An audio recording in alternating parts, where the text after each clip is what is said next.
Okay, this is setting the date and time on your Android box.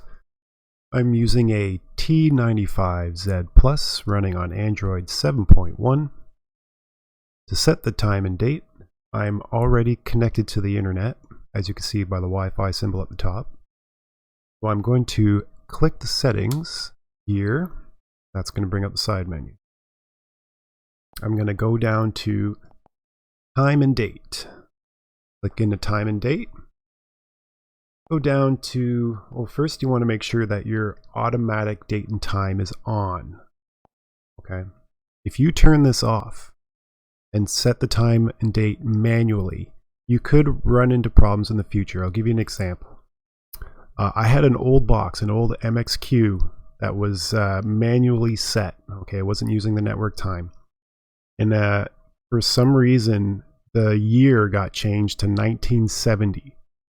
And when I was trying to search up a movie in Exodus, it wouldn't search anything newer than 1970s movies. It's everything older than 1970. So this will affect your searches in various movie apps. So make sure you have it set to automatic date and time. It's very important. Go down to your time zone, select your time zone. So Eastern. 24 hour, it's up to you, however you like to tell the time. Press escape, press back, sorry, and you're done.